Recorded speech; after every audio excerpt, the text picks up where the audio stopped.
Assalamualaikum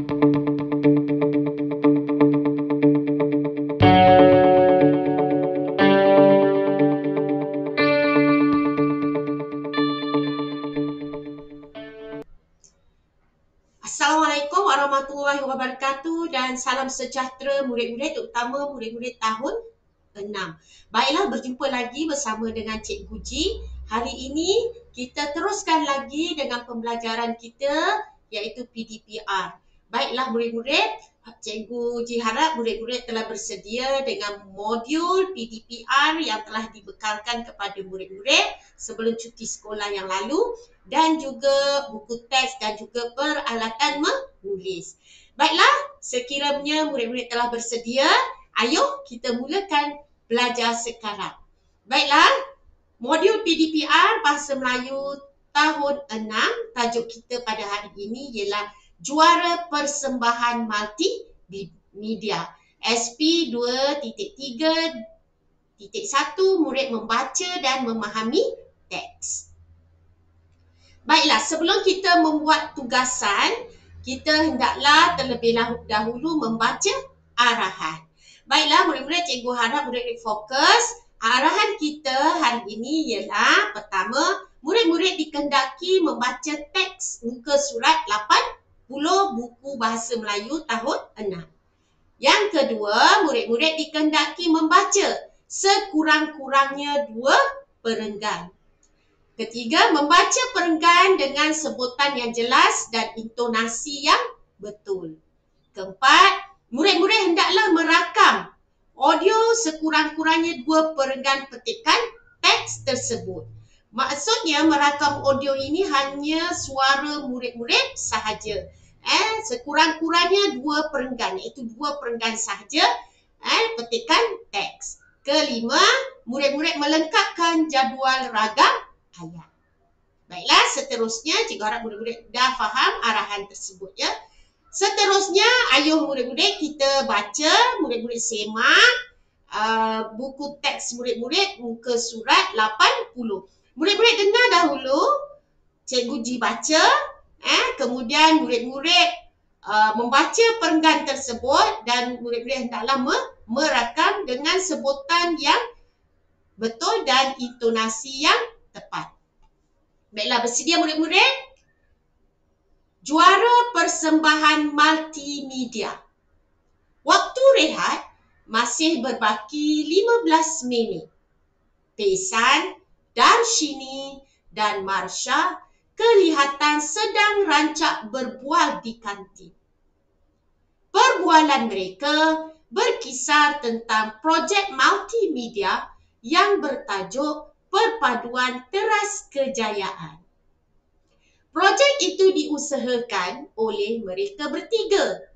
Tidak lama lagi, projek itu akan dipersembahkan dalam pertandingan persembahan multimedia di sekolah mereka. Baiklah, sekarang kita baca dialog antara Pesan, Darshini dan Marsha. Murid-murid boleh ubah suara murid-murid sebenarnya, suara Pesan, suara Darshini dan Marsha supaya kita nampak bahawa dialog tersebut daripada 3 orang murid yang berlainan. Baiklah, kita baca dialog Pesan. Persembahan multimedia kita hampir siap. Setakat ini, saya amat berpuas hati. Klip video tentang perpaduan kaum yang kita paparkan sangat menarik dan berkesan. Darshini cakap apa? Baguslah.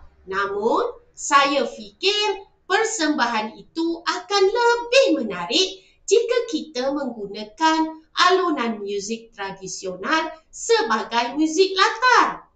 Bagaimanakah pendapat kamu? Marsha kata apa? Saya setuju, Darshini. Saya cadangkan kita menggunakan alunan alat muzik pelbagai kaum seperti seruling, sitar,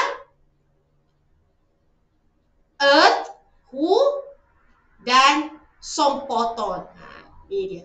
Ini seruling, ini sitar, ini erhu, dan ini sompoton. Pesan cakap, apa? Wah, bagus idea itu. Saya setuju. Ini perenggan pertama ya murid-murid. Baiklah, sekarang kita pergi pada perenggan kedua. 2 minggu kemudian, saat yang ditunggu-tunggu pun tiba. Keputusan pertandingan persembahan mati media bakal diumumkan. Pesan dan rakan-rakannya berasa gemetar. Jantung mereka berdegup kencang. Darshini, elok Darshini, riak muka dia cemas. Risau sungguh hati saya menunggu keputusan. Pesan cakap apa? Jangan begitu Darshini. Adat bertanding ada kalah menangnya. Harap kamu dapat berlepang dada menerima apa-apa sahaja keputusan. Masya kata apa? Ya Darshini, biarlah pihak juri yang menentukannya. Kerana hanya Jauhari yang mengenal Manika. Baiklah, ini perenggan yang ketiga ya murid-murid. Sewaktu majlis penyampaian hadiah, Cikgu Jun Hong. Ini ada dialog Cikgu Jun Hong dan Pesan. Cikgu Jun Hong cakap apa? Syabas, kamu menang. Kamu bertiga memang layak bergelar juara. Pesan cakap apa? Terima kasih cikgu. Syukurlah kemenangan berpihak kepada kami. Jadi Pesan, Darshini dan Marsha berjabat tangan dengan guru mereka. Kemudian mereka berjalan menuruni pentas membawa piala kejuaraan. Baiklah murid-murid, tadi murid-murid telah dengar cikgu membaca 3 perenggan petikan ini. Tapi murid-murid sekurang-kurangnya merakam 2 perenggan petikan dengan intonasi suara yang menarik dan jelas ya. Baiklah. Ini ialah aktiviti yang pertama tadi murid-murid telah membaca petikan. Yang kedua membaca petikan dengan intonasi dan sebutan yang betul dan jelas. Dan yang ketiga nanti murid-murid boleh merakamkan sekurang-kurangnya 2 perenggan petikan. Baiklah, kita seterusnya. Okey, aktiviti kita yang seterusnya, murid-murid telah dibekalkan modul PDPR. Ini tugasan kedua, juara persembahan mati media. Murid-murid hendaklah tulis hari, tarikh dan masa. Ketika murid-murid membuat latihan tersebut, jangan lupa tulis hari, tarikh dan masa. Baiklah, latihan kita hari ini ialah kita hendaklah melengkapkan jadual ini. Okey, iaitu ragam ayat. Cikgu jelaskan apa itu ragam ayat. Ragam ayat, dalam petikan ini terdapat 4 jenis ragam ayat. Jenis ayat itu ayat penyata ialah ayat memberitahu tentang sesuatu hal atau perkara.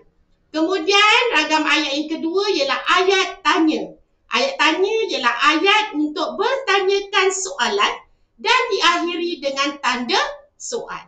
Kemudian ragam ayat yang ketiga, ayat pertama, yang kedua dan ragam ayat yang ketiga ialah ayat perintah.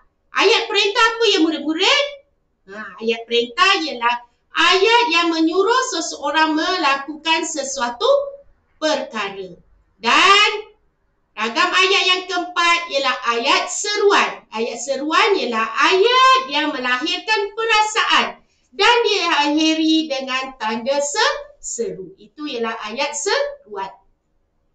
Jadi ragam ayat ini, murid-murid ada 4 jenis ayat ini yang termasuk dalam ragam ayat. Murid-murid telah pun pelajari di sekolah. Baiklah, kita tengok contoh ayat penyata yang terdapat dalam petikan. Ni murid-murid kena bina ayat sendiri ya. Tapi dalam petikan itu sebenarnya pun ada. Tapi ini contoh ayat. Kita tengok contoh ayat pertama, ayat penyata. Kalisha mendapat tempat pertama dalam pertandingan bercerita. Murid-murid dikehendaki lengkapkan jadual ruangan yang ketiga, ayat dalam buku teks. Dalam buku teks yang kita baca tadi, petikan muka surat 80, murid-murid cari ayat penyata yang terdapat dalam buku teks tersebut dan petikan teks tersebut. Ayat penyata ialah ayat memberitahu tentang satu-satu hal atau perkara. Contohnya yang ini. Tapi murid-murid cari dalam petikan buku teks muka surat 80 mana dia ayat penyata dan tuliskan di sini. Ya, sekurang-kurangnya satu sahaja ayat penyata yang murid-murid boleh dapat dalam petikan dan tulis. Kalau murid-murid boleh dapat dua, tulislah dua di sini ruangan yang disediakan. Okey, kemudian kita tengok ayat tanya. Contoh ayat tanya, siapakah yang memenangi pertandingan bercerita itu? Tadi Cikgu Ji dah baca dan Cikgu Ji dah dapat ni. Ada ayat tanya dalam petikan di muka surat 80. Jadi murid-murid tulislah di sini Kalau dapat satu, tulis satu. Kalau dapat dua, tulislah dua. Ayat penyacanya ialah ayat yang bertanya soalan dan diakhiri dengan tanda soal. Baiklah, kita tengok yang ketiga, ayat perintah. Contoh ayat perintah macam mana? Ni dia. Minta semua peserta pertandingan bersedia. Minta. Iaitu dia, perintah. Minta. Ini ialah contoh ayat perintah. Tapi dalam buku teks tadi, petikan muka surat 80, ada ayat perintah. Okay, kita tengok ayat seruan, ada tanda seru. Amboi, cantiknya baju Kalisha. Cari dalam petikan muka surat 80, murid-murid akan dapati ayat seruan dan tulislah di ruangan ini. Okey, kemudian ruangan seterusnya, ruangan yang keempat, bina ayat sendiri. Murid-murid dikandaki membina dua ayat penyata, dua ayat tanya, dua ayat perintah dan dua ayat seruan. Cikgu tahu murid-murid mesti telah tahu macam mana nak membina ayat. Kita menggunakan teknik skop. Baiklah, seterusnya setelah murid-murid siap jadual tersebut, pesanan daripada Cikgu Ji, adakah murid-murid sudah menghantar audio kepada guru? Murid-murid siapkan latihan tersebut semua. Lepas tu murid-murid buat rakaman audio sekurang-kurangnya 2 perenggan petikan muka surat 80 dengan intonasi dan sebutan yang betul. Murid-murid hantarlah kepada cikgu. Menghantar audio maksud audio ialah rakaman suara. Kalau selepas yang sudah hantar, bulatkan sudah, yang belum, bulatkan belum dan murid-murid perlu buat. Baiklah murid-murid, Cikgu Ji ingin mengucapkan tahniah dan terima kasih kepada murid-murid. Semoga kupasan tugasan 2 hari ini murid-murid dapat buat dengan terbaik. Lakukan yang terbaik kerana cikgu akan membuat pentaksiran bilik darjah latihan yang murid-murid buat. Baiklah, sehingga kita berjumpa lagi pada esok hari dengan tugasan yang ketiga. Bye! Selamat belajar murid-murid!